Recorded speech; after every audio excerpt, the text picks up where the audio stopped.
Наша и ваша гостинка утрово е Ана Тодоровска, психолог, практичар на експресивна арт терапија. Ана, добро утро. Дозволи еве вака на почеток да ти ја честитам вака јавно новата 2025 година. Благодарам што ова утро си наша прва гостинка во новата година.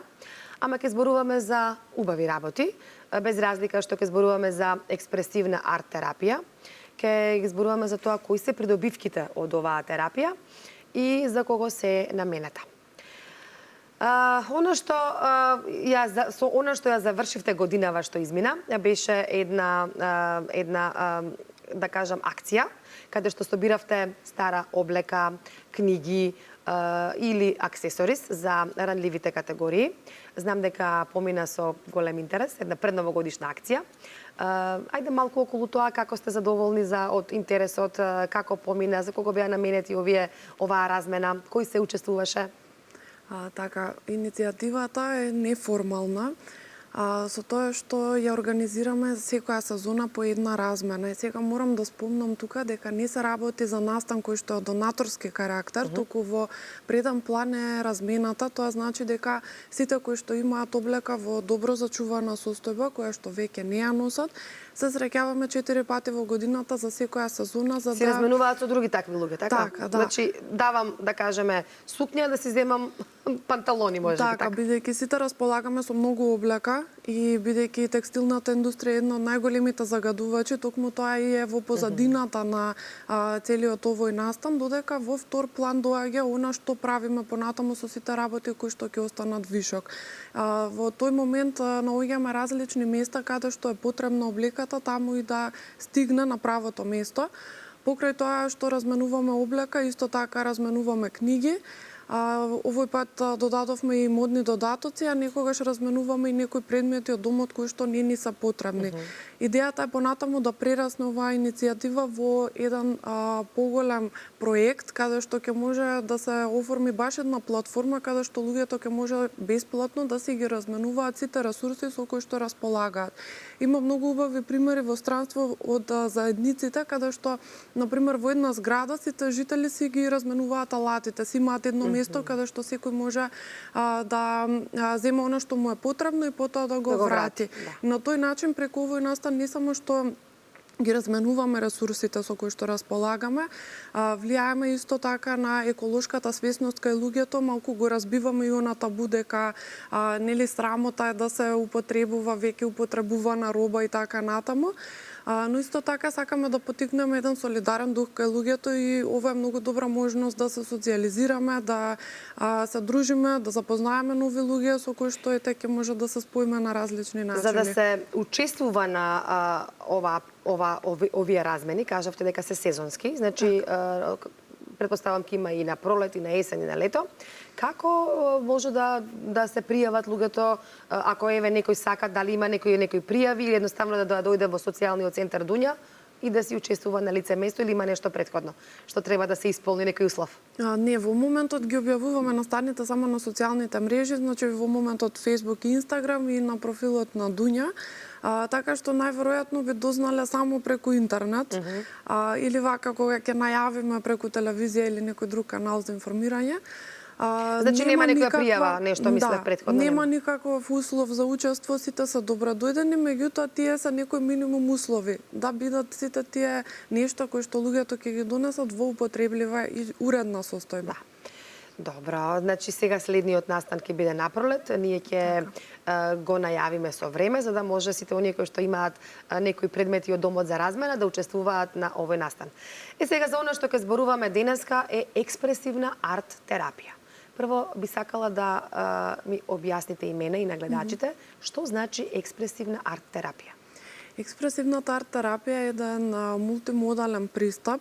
Тоа значи дека употребуваме различни форми на креативните уметности во изразување, во личен развој, исто така за исцелување. Тука ги вклучуваме сите форми на вербален и на невербален израз. Тоа се пишувањето, танцот, скулптурата, сликањето, цртањето, секој вид на движење, Значи секоја е форма на преку која што човекот може да се изрази. Предноста е во тоа што некогаш само преку разговор не можеме да стигнеме до некои содржини или да обработиме подлабоко некоја тема. Невербалниот израз ни дозволува да се приближиме малку кон несвесното, она кое што во моментот постои, а не сме свесни за тоа. И тука велиме во експресивната арт-терапија наспроти нели она релација терапевт или практичар и клиент, тоа е една релација каде што имаме две точки, овдека имаме триаголник, значи самото дело, уметничкото дело влегува како еден нов елемент во оваа релација и го вклучуваме како подеднакво важно преку кое што добива информации и оној кој што е советник, практичар, терапевт и клиентот. На тој начин истражуваме некои слоеви до кои што можеби повеќе време би ни требало да допреме само преку диалог, нели на вербално ниво. Дали ова, како што добро разбрав, ако човек има проблем, дали може преку овој тип на терапија да се дојде до суштината на проблемот и да се исцелува? Дали ова е баш терапија која што лекува, може би е прегруп збор, ама која што ќе допринесе да се подобри состојбата на клиентот преку оваа терапија. Така, би кажала дека како и сите видови правци, бидејќи постојат околу 500 психотераписки правци моментално, важно е дали ни одговара тој начин на израз. Верувам дека секој може да најде некој канал, бидејќи сите ние секојдневно твориме, создаваме на сите различни начини. Секој може да најде канал преку кој што најдобро се изразува. Некој ќе одбере само да остане на вербално ниво. Сите, значи имаме дали тоа е пеење, дали е пишување, дали е... Од искуство ја одбираат вашите клиенти експресивната арт-терапија како дополнителна терапија во покрај разговор? Јас во мојата работа секогаш се прилагодувам кон потребата на клиентот. Тоа значи дека предложувам и други начини на кои што можеме да работиме одредена тема. Со тоа што некогаш остануваме само на разговор, некогаш истражуваме преку работа со пластелин, со глина, со водени бои. Секогаш нели зависи до каде... За кого е наменета? За која возрастна група? Со сите може. За деца, така? Ова е интересно прашање затоа што обично луѓето имаат перцепција дека ова се работи само со деца. Тоа ми покажува дека ние повозрастните малку повеќе сме оттуѓени од тој креативен израз. И очекуваме нели дека само децата се тие кои што творат слободно, кои што цртаат. И сега тука сакам да нагласам дека не е потребно ние да имаме некаква вештина или талент. Обично тоа е препреката која што луѓето кога ќе им предложиш ајде да нацртаме нешто, јас не знам да цртам или јас не сум добар и тука се јавува некаков отпор. Меѓутоа, воопшто не се фокусираме на естетскиот квалитет на оно што го создаваме. Токму и тоа што излегува од внатре, така? Така, тоа е важното тука, дека се фокусираме на самиот процес на создавање. Односно, како сум јас додека го правам ова. Тоа дава исто така информација, начинот на кој што создаваме едно дело, дава информација за нас и за тоа што го проживуваме во моментот или за нашето искуство. Да. Одат во моментот и фотографии. Јас ги се позаимив од вашиот Facebook профил. Овдека на почетокот одеа и оние интересни кутии. Тука тоа се кутии кои што вие им давате задачи, нели, на вашите клиенти и според тоа секој ден има посебна задача. Ке може малку околу тие артбокс, мислам дека се викаа, така? Така, да, во моментот има два типа. Така. Првата е антистрес, како што спомнавте, таа е повеќе насочена кон справување со секојдневниот стрес, значи за развивање на отпорност кон стресот кој што го носи секојдневието. Втората е Zen Art Box, таа е инспирирана од Zen филозофијата и е намената за сите кои што сакаат да внесат малку повеќе свесни практики во своето живење, односно малку повеќе будност и свесност во она што го правиме, начинот на кој што живееме. Малку да успориме, да живееме малку со намера. И сега овие две кутии ми дојдоа како една идеја на почетокот на годината, затоа што размислував дека не секогаш луѓето се мотивирани да поседат психолог, психотерапевт или да побараат Може би кај нас се уште е тоа некако како има отпор кон тоа, нели? Ај прво ќе пробам со муабет, со пријатели, отколку да се побара професионална помош. Така, идејата ми беше да создадам еден сет на активности каде што луѓето ќе може на својот личен развој да работат самостојно со сопствено темпо. Кутиите имаат од една страна работни листови кои што се имаат упатства, може сам секој да се ги сработи, исто така имаат основни уметнички материјали со кои што може да ги изработат тие активности. Сега тука само сакам да нагласам дека тоа не е замена за разговор или за стручна помош, туку тоа е само една алатка во секојдневието која што можат да се ја применат луѓето за својата лична добросостојба. А понатаму, доколку се соочат со некоја тема или се отвори некаков процес од овие вежби, понатаму, како што пишува во самата кутија, се препорачува да се посети дали психолог, психотерапевт и да се побара стручна помош. Да. Сакам да прашам сега околу тоа, кажавме дека работите и со помлада популација и со возрастни. Оваа експресивна арт терапија е наменета за сите.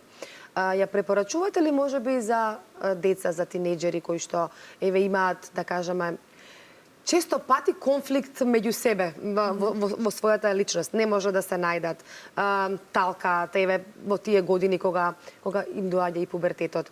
Помага ли оваа експресивна арт терапија?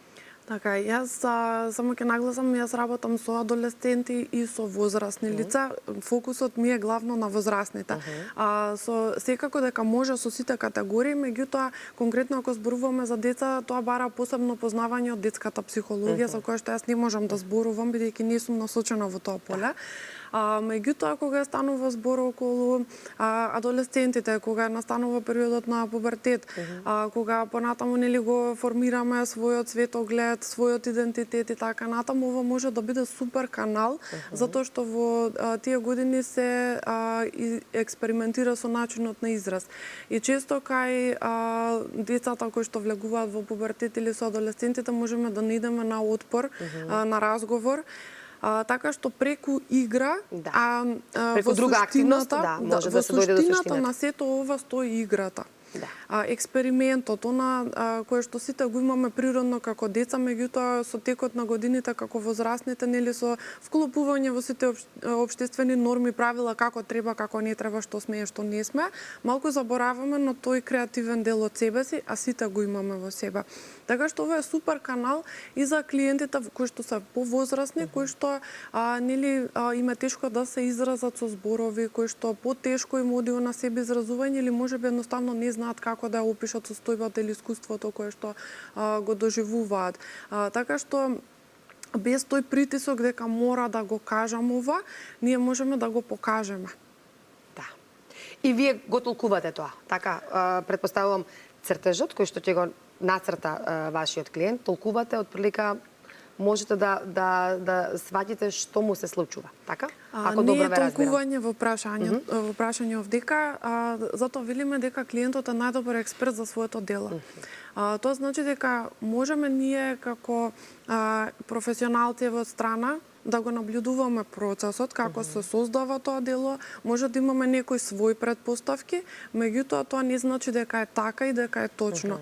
Затоа секогаш го проверуваме тоа со клиентот. Ако така, уште еднаш ќе кажам, нели, клиентот е секогаш експерт за своето дело, затоа што тој знае што е тоа што го твори, што е тоа што се создава. Понатаму заеднички го истражуваме. Тоа значи дека терапевтот, советникот е во улога само на сопатник. Клиентот е тој кој што се открива себе си и тој е тој кој што го има компасот. Секој има еден заедно доаѓате до суштината на проблемот. Одлично. Тука сме само за да го потпомагаме тој процес, за секој да си го најде она што го носи во себе.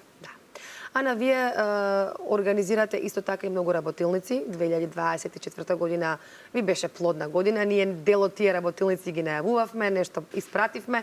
Мислам дека и овие имаме снимено за овие кутиите, антистрес и зен кутиите. Како ќе си погледнете наназад во 2024 година? Можам да кажам дека оваа година беше многу плодна и многу полна. Навистина многу активности се случија во оваа година. Посакувам така и да биде и следната весела. Со тоа што да, остваривме многу работилници И успешни приказни, претпоставувам така. Така, доста соработки имаше во текот на оваа година. Навистина ми се допаѓа тоа што луѓето се повеќе се охрабруваат и сакаат да работат, особено младите луѓе сакаат да работат, не се срамат и буквално доаѓаат со желба да работат на себе. Да најавиме некоја работилница, овој период јануар сега малку ќе одмарате, меѓутоа имате некоја работилница во најава од февруар веќе која што ќе следи? Сакам да кажам еве тука да споделам дека во текот на минатава година кон крајот со колегата Димо Попчев ја почнавме машката група за личен развој, дека сега моментално е во тек и дека продолжува во јуни, дека во септември можете кој е заинтересиран да ја очекува новата група, каде што применуваме различни техники, различни видови на израз, тоа е една 10-месечна програма. Тоа е хомогена група, така претпоставам Така, со слични проблеми, претпоставувам слична возраст, така? Или не? Самата група како ќе се формира, на тој начин нели сите се добродојдени со тоа што нели условот е да бидат полнолетни лица. Да. Меѓутоа немаме некоја горна граница, сите се добродојдени. Тоа е машката група за личен развој. Исто така сакам да најавам, оваа година завршивме 2 успешни програми кои што се состојат од 10 недели, личен развој преку креативно и експресивно пишување. Истото ќе се случи и сега на пролет. Креативно експресивно пишување, тоа значи дека се твори, се пишуваат поеми, текстови, така? Покрај артот, пишувањето е сега. Тоа што суштината на експресивната арт терапија е комбинирање на повеќе пристапи, односно влегуваме од еден канал на израз, го претвораме во друг. Можеме, значи, еве тука во оваа програма се фокусираме на пишувањето како еден главен канал на израз, меѓутоа пишувањето или песната, дали ќе биде расказ и така натаму, го претвораме може во ликовно дело, може да биде во звук, може да биде во танц. Преоѓаме од една форма во друга. Така, затоа се вика арт терапија. Јас помислив дека е само сликање, меѓутоа се што вклучува уметност во себе, и пишување, и танц, и сликање. Тоа се двете работилници кои што сакате да ги најавиме, рековме машката и оваа што е другата, не? Така, тие се подолготрајни програми кои што траат повеќе недели, да, тие се за личен развој групи. Исто така секој месец има и по некоја работилница која што обично ја поврзувам со некаква сезона. Сега кон крајот на јануари може да се очекува работилница која што традиционално веќе неколку години ја организираме. Тоа е една креативна работилница за поставување на цели. Односно на таа работилница работиме со визионерска табла на која што ја поставуваме својата визија за годината пред нас и исто така им помагам на сите заинтересирани малку подобро да си ги измапираат своите цели, меѓутоа користиме некои алатки како може јас овие цели, окей, може би се желба, меѓутоа како сега да ги претвориме во реалност и како да бидат полесно остварливи. Да. Сега сите овие заинтересирани луѓе кои што сакаат да дојдат кај вас, како да ве најдат, само преку социјалните мрежи или да може да дојдат директно кај вас во центарот, социјалниот центар Дуња, така тука би се просториите? Така, сега сакам еве да најавам дека од јануари ќе бидеме на нова локација, тоа е на Ленинова во Дебар мало, така што може да не најдат преку социјалните мрежи како Vivid експресивна арт терапија, меѓутоа и најавувам дека во тек изработка и веб страна, така што ќе може и подетално сите кои што се заинтересирани да се запознаат со сите можни програми, работилници, кој е начинот, кој е пристапот, може да прочитаат за тимот и така натаму. Да, знам дека интерес има Ана. Претпоставувам дека и тука се на твоја возраст, бидејќи сепак клиентот си бара некој кој што е тука на иста возраст, на слична, приближно слична возраст со него, каде што ќе може и да ги сподели своите проблеми, може би и тешкоти преку разговор, ама и преку оваа експресивна арт терапија. Имаш ли може би за крај порака до нашите гледачи? Еве вака како стручно лице, како психолог? Па сакам на сите да им посакам добро здравје, меѓутоа и дека самото здравје доаѓа со добра грижа за себе си, и на физички, и на ментално, духовен, и на психички план. Така е. Благодарам што ова утро беше заедно со нас. Јас се надевам ќе има повторно можност да разговараме, да ги најавиме еве овие кои што ќе дојдат и работилници и секако оваа размена на книги и на облека. Благодарам уште еднаш. Благодарам.